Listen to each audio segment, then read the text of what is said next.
Halo teman-teman. Nah, di video kali ini saya akan coba membahas tentang bagaimana caranya untuk menjadi seorang pemimpin di anjing ya. Nah, kalau kita untuk menjadi seorang pemimpin ya di anjing ya, itu sebenarnya ada tiga hal yang harus kita lakukan teman-teman terhadap mereka ya. Yang pertama itu lewat mengenai rutinitas ya, kedua aturan dan batasan, dan ketiga baru kita dari kasih sayang ya, kita memberikan kasih sayang ya. Kalau untuk mengenai aturan dan batasan sendiri, eh, itu kan kemarin di video sebelumnya saya sudah ada bahas ya mengenai aturan dan batasan ya, dan mungkin di video ini berarti saya tinggal membahas tentang mengenai rutinitas serta kasih sayang ya. Tapi poin yang paling penting adalah urutan dari ketiga hal tersebut kalau bisa jangan dibolak-balik teman-teman ya. Harus dari kita memberikan mereka rutinitas dulu, kedua aturan batasan, dan ketiga baru kita memberikan kasih sayang ya. Nah, saya akan bahas untuk mengenai rutinitas ya. Rutinitas itu apa sih yang dimaksud dengan rutinitas, ataupun rutinitas yang seperti apa sih ya yang harus kita terapkan, dan kenapa sih harus rutinitas itu yang menjadi nomor satu dulu ya. Karena gini teman-teman, eh, rutinitas itu harus kita nomor satukan dulu, anggapannya sama seperti kayak kita harus memberikan mereka dulu apa yang mereka benar-benar butuhkan, layaknya seekor binatang ya, layaknya mereka seekor anjing ya, bukan layaknya mereka sebagai seorang manusia ya teman-teman. Eh, karena kenapa? Di saat kita memberikan mereka ya, atau mungkin kita menganggap mereka sebagai seorang manusia ya, atas dasar kasih sayang yang kita berikan ke mereka ya, itu percaya nggak? Sa sama aja, sama seperti yang ada malah kita bukan memberikan mereka kasih sayang, tapi sama seperti kita memberikan mereka satu ketidakstabilan, baik itu secara psikologinya dia, kedua secara mentalnya ya. Makanya saya selalu bilang ya terhadap orang-orang ya, bahwa jangan pernah memanusiakan mereka ya, jangan pernah memanusiakan mereka, jangan pernah menerapkan psikologi kita sebagai manusia terhadap mereka ya. Karena bukan bukan berarti kata-kata saya itu bahwa oh kita harus menerapkan, oh mereka ini hewan loh, kita tuh harus tegas, harus ini. Saya memberikan statement seperti itu tuh bukan untuk menyiksa mereka, bukan untuk apa ya, bukan untuk tidak memberikan kasih sayang, sama aja mengabuse mereka, bukan bukan bukan sama sekali. Karena gini teman-teman, percaya nggak,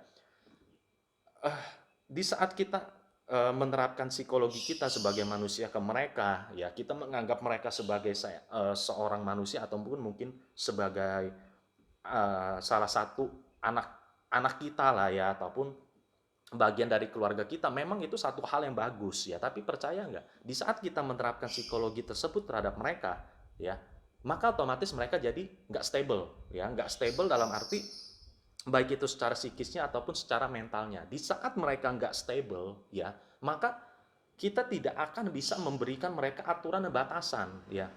Karena kenapa? Secara bagaimana kita mau mengajarkan mereka, kita mau memberikan mereka aturan dan batasan, kalau dari sisi psikologinya, secara psikologi dan juga mental mereka nggak stabil. Sama aja, sama seperti begini, kita mengajarkan eh, aturan dan batasan ya terhadap orang yang secara psikisnya itu lagi stres ya. Bagaimana caranya kita dapat mengajarkan, kita ngomong memberikan mereka, oh aturan kamu harus seperti ini, seperti ini, seperti ini, tetapi terhadap orang yang stres. Nah, sama seperti perumpamaan seperti itu. Jadi bisa dibilang, kenapa saya bilang kalau saya rutinitas dulu apa yang mereka benar-benar butuhkan sebagai layaknya seekor binatang ya, sebagai seekor anjing, kita lakuin secara psikologinya dan mental mereka sudah stabil, baru kita bisa memberikan, menerapkan mereka ajaran-ajaran seperti yang kita mau. Di saat dia sudah stabil, di saat dia sudah bisa stabil baik itu secara psikisnya dan mental, baru kan kita terapkan untuk aturan dan batasan ya. Nah, setelah kita menerapkan, kita mengajarkan, setelah mereka dapat mengikuti, baru terakhir kita memberikan mereka kasih sayang, teman-teman, ya. Nah, jadi eh, tujuan memberikan mereka rutinitas itu ya seperti itu, bisa dibilang ya untuk menstabilkan mereka dulu, baru kita mengajarkan, karena kita tidak mungkin dapat bisa mengajarkan, memberikan mereka aturan-aturan, mengajarkan di saat sisi psikologinya itu tidak stabil, teman-teman. Yang ada kita emosi, ya. Yang ada bukan koreksian yang kita kasih ke mereka, yang ada pukulan, yang ada abuse ke mereka, gitu loh. Nah, jika hal tersebut terjadi, ya, maka siapa yang harus disalahkan, teman-teman? Iya kan?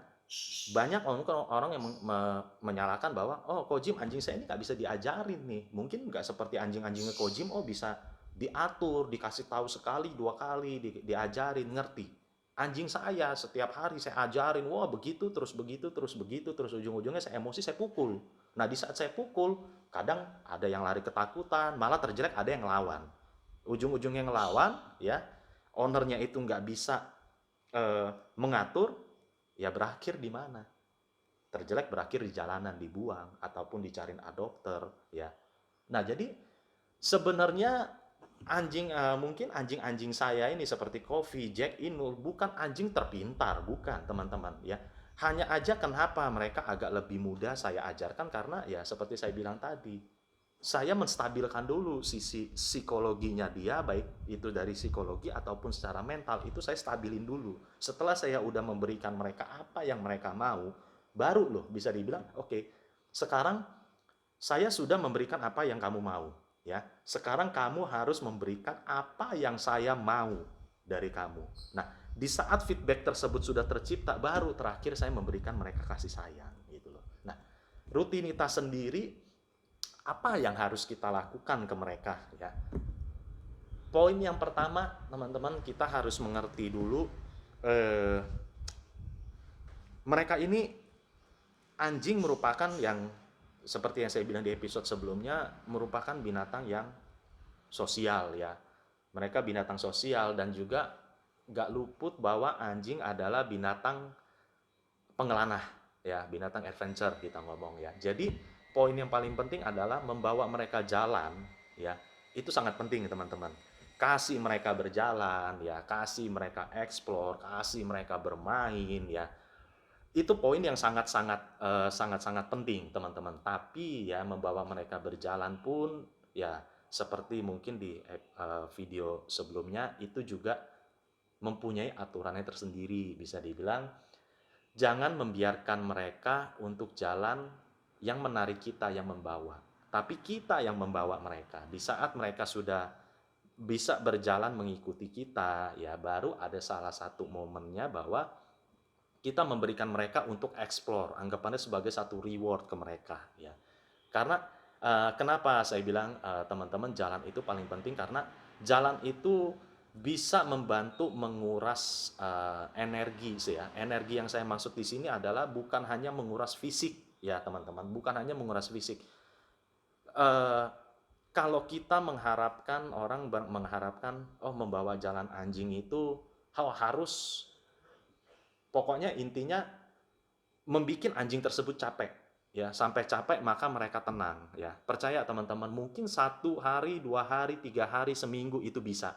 Tapi jangan lupa bahwa di saat kita memberikan terus latihan fisik, latihan fisik, latihan fisik, dan fisik, ya, nggak tutup kemungkinan itu energi dia lama-lama bertambah. Sama seperti seorang atlet yang dari rookie, dari pertama, ya, mungkin skillnya dia nggak bagus, ya, dari fisiknya juga nggak bagus, tapi setiap hari di latihan tiba-tiba fisiknya naik terus, ya. Di saat mereka fisiknya itu meningkat terus, maka pertanyaan saya satu, sampai kapan kita harus menghabiskan terus tenaganya dia? Nggak akan ada habisnya. Apalagi mungkin eh, seperti anjing-anjing mungkin dari kelas pekerja, ya, anjing-anjing ras besar dari ras anjing pekerja, itu kita mengharapkan untuk tenaga dia habis, ya bagi saya ya hampir mustahil sih, teman-teman, ya. Cuman kenapa saya membawa mereka berjalan, sebenarnya tuh bukan menguras tenaga, energinya, maksud saya tuh bukan yang menguras tenaganya, teman-teman, tapi menguras mereka punya kemauan, ya, mereka punya insting naluriah, ya, sebagai binatang pengelana ya, baik itu dari segi dia punya psikis dan juga dia dari segi dia punya mental ya, itu mereka dapat apa yang mereka mau ya, untuk menstabilkan mereka, baru kita bisa memberikan mereka aturan dan batasan. Jadi kalau saya sering bicara bahwa oke, habisin energinya ya, itu bukan yang menghabiskan tenaganya teman-teman. Bisa dibilang contoh, mohon maaf saya bukannya sombong ya, sama seperti begini, orang-orang selalu bilang oh kopi kalau dibawa jalan begitu hanya sebatas sehari 3 kilo, 2,5 kilo, 1,5 kilo, energinya udah habis ya, tenaganya sudah habis ya. Itu sama sekali enggak teman-teman, karena coffee itu dia bisa berenang itu ya, saya pernah ngetes dia dari jam 12 siang sampai malam jam 8, dan itu selalu berada di kolam berenang ya. Itu kalau mungkin teman-teman ada yang nggak percaya, boleh tanya deh orang-orang Zumpet ya. Nah dari sana saya tahu bahwa oke, tenaga anjing-anjing saya ini kalau saya benar-benar mau habiskan ini, maka tenaga saya dulu yang benar-benar habis, baru mereka bisa habis mungkin itu loh. Jadi eh, apa ya, menghabiskan energi itu bukan berarti menghabiskan tenaga mereka teman-teman, bukan, tapi bisa dibilang kita memberikan apa yang mereka mau secara psikologi ya, secara mental ya. Nah, kenapa saya bilang jalan itu sangat penting ya, fungsinya itu teman-teman. Pertama itu kita memberikan mereka rutinitas seperti membawa mereka jalan. Itu hal yang pertama yang paling poin penting yang setiap hari saya lakukan ya. Kedua ya, rutinitas ya, mungkin saya nggak begitu bahas ya, seperti jam berapa mereka makan, jam berapa mereka ada waktunya untuk pup, untuk pi ya segala macam, jam berapa waktunya mereka untuk istirahat ya. Saya rasa kalau poin ini saya nggak bahas lah, karena saya yakin teman-teman juga pasti sudah mengerti ya. Nah, kedua baru kita berikan mereka aturan dan batasan ya. Yang mana aturan batasan mungkin kalau teman-teman ada yang kelewat eh, video sebelumnya ya, mungkin teman-teman bisa buka lagi di video sebelumnya yang mana saya telah membahas mengenai aturan dan batasan ya. Yang ketiga, baru saya memberikan kasih sayang ya.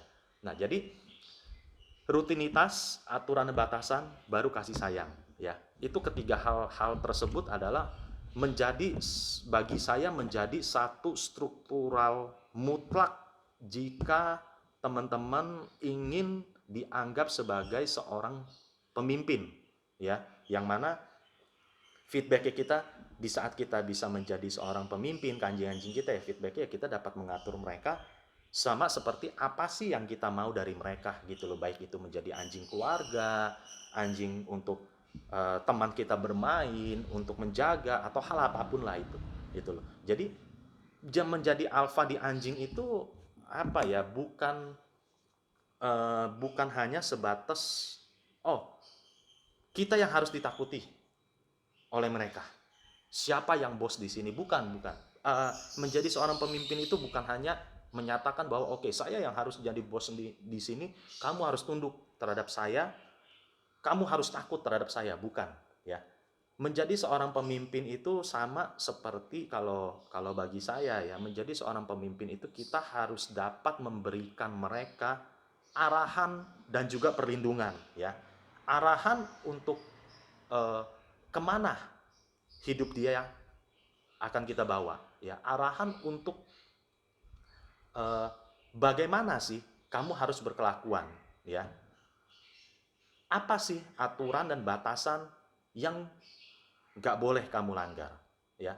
Dan juga perlindungan seperti kita ngomong ya, kesejahteraan mereka, seperti jaminan untuk tempat tinggalnya mereka, jaminan kesehatan, lalu juga kita ngomong jaminan dari ancaman-ancaman luar ya. Nah, satu struktural itulah bisa bilang yang dapat eh, memutlakkan jiwa kita sebagai seorang pemimpin. Bisa dibilang kita harus lebih dominan terhadap mereka. Tapi dominan di sini bukan berarti kita ngomong oh kita harus selalu mendominasi mereka, kamu harus takut, kamu harus menganggap saya sebagai bos, bukan itu loh. Dominan di sini adalah dominan untuk memberikan mereka arahan dan juga perlindungan ya. Nah, dengan satu struktural itu, dengan satu kita ngomong lewat rutinitas, aturan dan batasan, lalu serta kasih sayang ya. Dengan hal tersebutlah kita dapat menciptakan mereka itu rasa eh, trust dan juga respect, bisa dibilang rasa hormat dan juga rasa kepercayaan yang kita dapat dari mereka. Baru terakhir kita dapat memberikan mereka yang namanya kasih sayang, ya. Jadi simpelnya rutinitas, ya, itu dapat menciptakan itu untuk apa? Untuk eh, kita mengambil dia punya kepercayaan, ya. Rutinitas itu adalah untuk mengambil kepercayaan dari mereka. Aturan dan batasan itu untuk mengambil respect ataupun rasa hormat dari mereka. Dan ketiga baru kita memberikan mereka kasih sayang, ya. Kenapa saya bilang kasih sayang itu mungkin di nomor yang ketiga, teman-teman? Karena gini, di saat kita memberikan mereka kasih sayang yang di nomor pertama, ya, kasih sayang, kasih sayang, kasih sayang, maka otomatis percaya sama saya, sangat-sangat kemungkinannya kecil mereka dapat mengikuti aturan dan batasan, karena bisa dibilang apa, sama-sama seperti anak manja, ya. Kenapa saya bilang kasih sayang itu nomor paling terakhir, ya. Mungkin sama seperti gini, teman-teman, bagaimana kita dapat menyayangi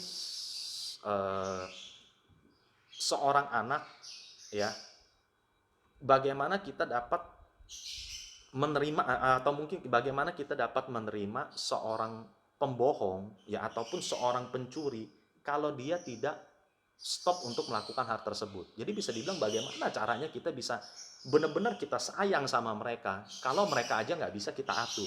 Mereka aja kita ngomong di saat kita ngatur mereka melawan, ya. Di saat kita mau memberikan mereka aturan batasan, mereka komplain, mereka melawan, ya. Bagaimana cara kita bisa sayang dengan mereka, ya. Lain halnya kalau seandainya nih, oh, mereka dapat tenang di rumah, dapat kita atur, ya, dapat berkelakuan baik, maka otomatis kan rasa sayang itu bakal selalu muncul kan. Nah, itu sebabnya kenapa saya bilang kasih sayang itu tolong diusahakan itu harus di yang paling terakhir, ya. Jangan pernah kita ngomong memberikan mereka kasih sayang duluan, ya. Memberikan mereka kasih sayang duluan baru kita menerapkan aturan dan batasan. Karena gini, teman-teman, banyak miskomunikasi yang terjadi, ya.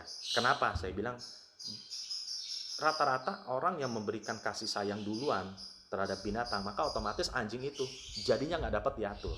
Karena kenapa? Contoh satu seperti begini, ya. Misalnya ada banyak yang saya lihat itu anjing tuh sebenarnya gonggong lah, dia kadang lari-larian di rumah segala macam, dia mengganggu. Memang kita melihat dia tingkah lakunya lucu, karena kita menomorsatukan kasih sayang, maka otomatis di saat mereka berkelakuan seperti itu kita sayang, ya. Nah, di saat itulah pemikiran kita, oke, kamu lucu, saya sayang. Tapi di anjing enggak, teman-teman, ya. Di anjing elusan, pujian, ya, itu adalah salah satu reward untuk mereka, ya, atas hal apa, atas mindset apa, atas pemikiran apa yang di saat itu mereka lakukan. Jadi contoh, misalnya anjing teman-teman nih gonggong gonggong gonggong gonggong ataupun lari-lari di dalam rumah, di saat itu kita lihat dia, minta disayang, ya, ya udah kamu cari perhatian, ya, oke, saya sayang, ya. Di saat itu pula lah mindsetnya anjing itu apa, oh oke, owner saya mau nih saya berkelakuan seperti ini, ya. Nah, di saat itu pula lah dia pasti akan terus melakukan hal tersebut. Karena kenapa? Kita memberikan dia kasih sayang, kita mengelus dia, kita sama aja memberikan dia reward di saat otak dia itu lagi seperti itu, ya. Jadi kenapa saya bilang selalu kasih sayang itu yang paling terakhir, teman-teman, ya. Nah, jadi sebenarnya apa ya, menjadi seorang pemimpin itu juga nggak bisa hanya sekali kita lakukan, teman-teman. Bisa dibilang, oh, asal anjing kita takut sama kita, ya, bisa menganggap kita bos, ya, kita harus mendominasi mereka, maka otomatis mereka akan menganggap kita sebagai seorang pemimpin. Nggak selamanya, teman-teman. Mungkin ya cara mendominasi anjing, mungkin kita ngomong cara mendominasi anjing itu maksud saya seperti kita pakai cara yang ditakutin oleh anjing kita, sedikit-sedikit mungkin kita bentak, sedikit-sedikit mungkin kita pukul, atau mungkin sedikit-sedikit kita melakukan hal yang membuat mereka takut lah, ya. Mungkin ada beberapa anjing yang dapat dilakukan pakai cara seperti itu, ya. Tapi kalau anjing tersebut mempunyai mental ataupun energi yang tidak terlalu tinggi atau mungkin dalam level terendah, ya. Mungkin hal tersebut bisa kita lakukan. Tapi bagaimana jadinya jika hal tersebut dilakukan, ya, terhadap anjing-anjing yang memiliki energi yang sangat tinggi, dominan yang sangat tinggi. Maka otomatis yang didapat apa, teman-teman?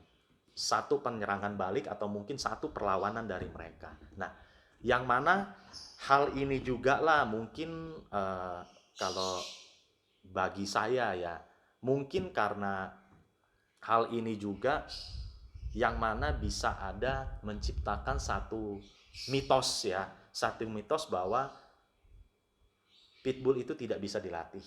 Pitbull itu tercipta liar, pitbull itu tercipta ganas, ya.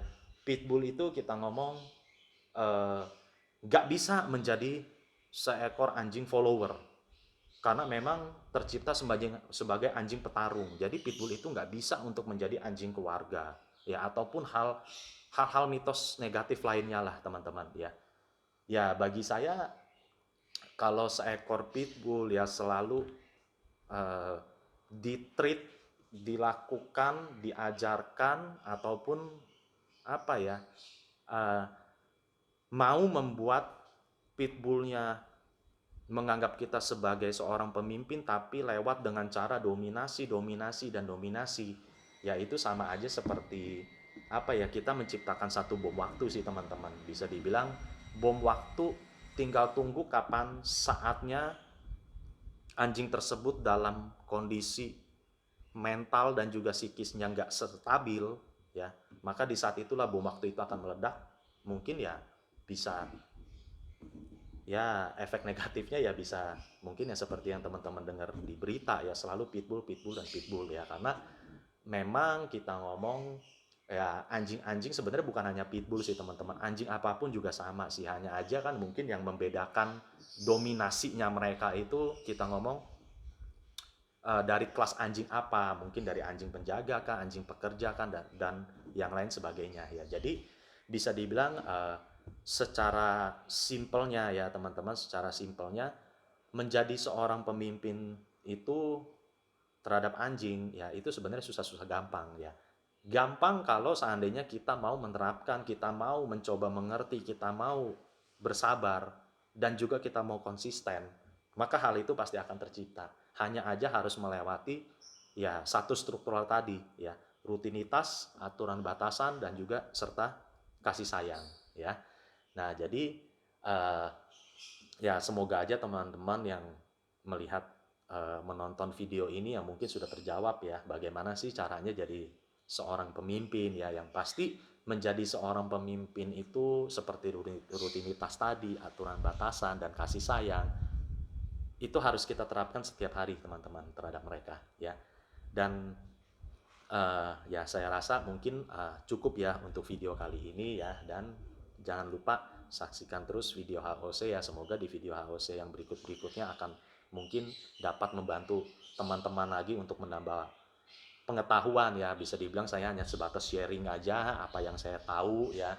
Soalnya banyak juga ada yang nanya, Kojim gimana sih kok si anjing-anjingnya Kojim, Kofi, Jack, Inul, ya, mungkin dari kita ngomong latar belakang yang berbeda-beda, kalau orang yang mengerti ya, dari energi yang berbeda, tingkat dominan yang berbeda, ya, apalagi mereka dari ras yang berbeda, dari ras Doberman dan juga dari ras Pitbull, dapat bersatu begitu, dapat menjadi seekor kawanan, dapat menjadi anjing keluarga, mudah diatur, itu gimana caranya sih, ya. Kalau saya yang menerapkan ya yang tadi, teman-teman, aturan, rutinitas, aturan batasan, dan juga serta kasih sayang, ya. Ya semoga aja mungkin sharing-sharing saya dapat membantu, ya. Jangan lupa saksikan terus video HOC, ya, dan sampai jumpa di video berikutnya.